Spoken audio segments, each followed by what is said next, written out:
The IWC Pilot Mark XX is the best steel dress sports watch you can buy right now in the mid-tier bracket, and it's even better than some of the high-end models. It's better than the ever-popular Oyster Perpetual, it's better than the iconic Datejust, it's better than the crowd-pleasing Aquaterra, and it's better than a Lug Odysseus.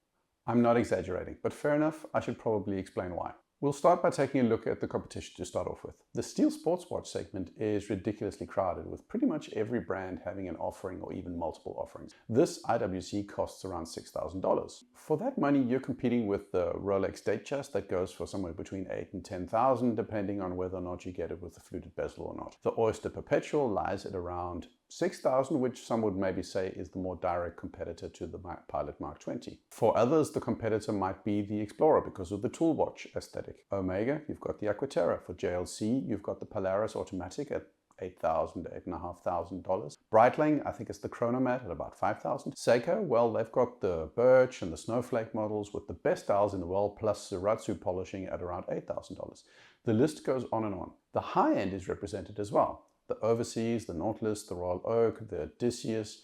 You want a cheaper one? Well, you've got a Nomos Club Sport, you've got a Bell & Ross, or you've got a Sin 556. My point is this, you're not going to be short on really good options. Every watch I've mentioned is worth a good look. Still, here I am making a case that this particular watch is better than all the rest. It's a bold statement, and that's because it's the details that counts in this segment. The IWC shines in the details. As for the movement, after several years of being behind the rest of the competition, IWC has finally started building their own in-house movements, or Richemont has at least, and been putting them into their watches. This one has 120 hours of power reserve. Rolex is at 70, JLC 40 hours, Breitling 70. Nobody else really comes close. You wear it to work until Friday and still it's running on Wednesday. The water resistance has been upped from the old models of 60 meters to now 100 meters. It's more than enough for a swim. Overall, we're just talking about a really modern movement that has technical specifications that put it in the front or even ahead of the rest of the pack in many situations. Then what makes a good bracelet? It has to be, a natural extension of the rest of the watch. It has to continue the flow of the case and not introduce any jarring elements that break that flow. You can play with a number of links side by side, you can play with the taper, you can play with alternating polishes and satin finishes. Conversely, the wrong bracelet can make the watch feel cheap or tacky or bulky very, very quickly. So here's a case in point, the Aquaterra. The Aquaterra has a subtle taper, but not enough in my opinion, and it still comes across as blocky and unflowing. In general, the bracelets on many Omegas are often their weakest point. The new Speedmaster is a notable exception, but when you look at the Aquaterra, the center links are too broad and unbalanced compared to the outer links. Overall, the center polishing is overpowering on the Aquaterra and is not in keeping with the overall look of the watch, and you could even say the brush sides seem, to me at least, tacked on. Then you've got the Nomos, which to me is attractive, but still a little bit too shiny, a little bit too try-hard, and reminds me too much of the Oyster bracelet. For a lot of years, I never really liked the IWC bracelets aesthetically. I always chose the leather strap instead.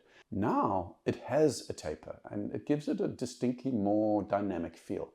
It's barely there, but it's there. Also, the 5-link alternating high polish and satin brushing works really, really well. It's gorgeous, and visually far more interesting than the Oyster, precisely because it doesn't try to be an Oyster. But IWC didn't leave it at that, so you want an easy change system. You can have that as standard. Additionally, it doesn't forego the spring bars underneath, so you aren't forced into buying proprietary straps and bracelets from IWC if you don't want to. That's genius and it's customer orientation. Again, there's more with the IWC. You could have on-the-fly adjustment, and instead of a lot of other watches where you have to take the watch off, you can actually do it on the fly by pressing the IWC logo on the clasp in the back, and boom, you can extend and retract the bracelet without taking it off. The case is simply designed, it's well finished, it sits low on the wrist. Lug to lug is excellent, having shortened the actual lugs compared to the previous model, and consequently it has super versatility. Ever since I saw this watch, I knew I really, really liked it, and I thought it was something really, really special.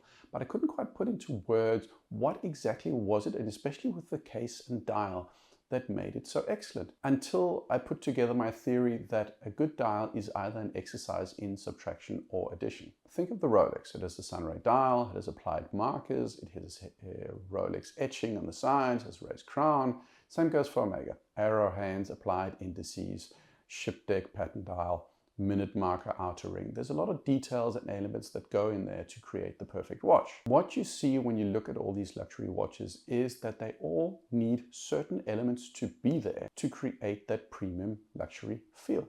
It's almost mandatory. All elements seem to need to be there to make them luxury. But to make one of those things too big, too tall, too prominent, or just too much, and it all comes crashing down.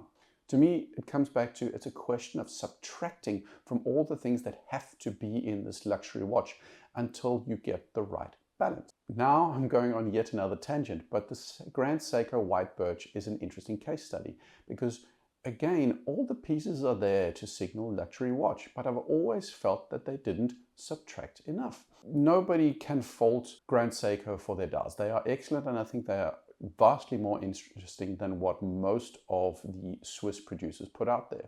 Also, we all know about Shiratsu polishing, which is this highly complicated, highly intensive polishing technique that gets you this absolute mirror finish. This should look to me like a luxury watch, but every time I look at a Grand Seiko, I put it on my wrist, I always feel it's too much.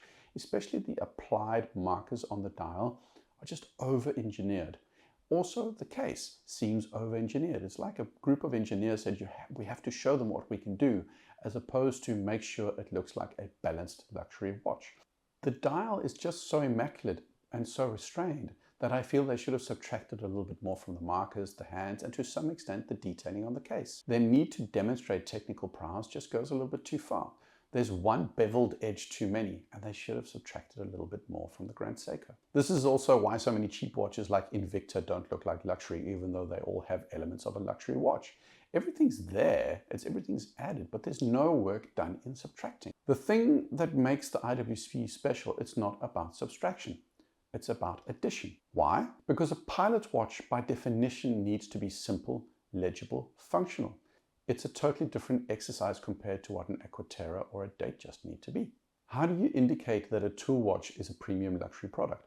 Well, you do by addition, careful, measured addition, adding no more than absolutely necessary to maintain the tool aesthetic and still convey luxury, quality, and beauty. It's the balance of the dial, it's the size of the triangle, it's the recessed step of the date window, it's the thickness of the hands and the width of the steel portion of the hands. IWC takes very little and gets so much out of it in this watch. These watches come out of a heritage of military aviation engineering and necessity, tool watches built for a purpose. IWC has that story and the space around it, and to me there's something about having a watch on the wrist that is not just the dress watch. It was a tool, it had a story and a purpose, and that means something when I'm wearing one. The thing that really sets the IWC apart is the totality of the wearing experience. The Chronomat is always going to be sporty. The Datejust is a gorgeous watch, but it's always going to lean towards the dressy choice, even on the Oyster bracelet and not on the Jubilee. The simplicity of the IWC though, it works as a dress watch, it works as a sports or outdoor watch, even without changing the bracelet. The simple yet excellently executed case and dial make it a chameleon together with a bracelet that can bridge that active aesthetic with the more restrained business aesthetic.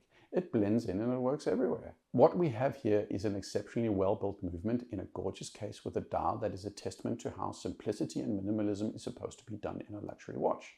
A bracelet that complements the watch and has an ingenious quick release system and extension system without locking you into some overpriced proprietary system. Cartier Santos, I'm looking at you. You have a story that is interesting and compelling, that competes with the Explorer story or the backstory of the Nautilus. But most importantly, you have not just a gorgeous watch, but a watch that manages to stick out from the rest of the pack.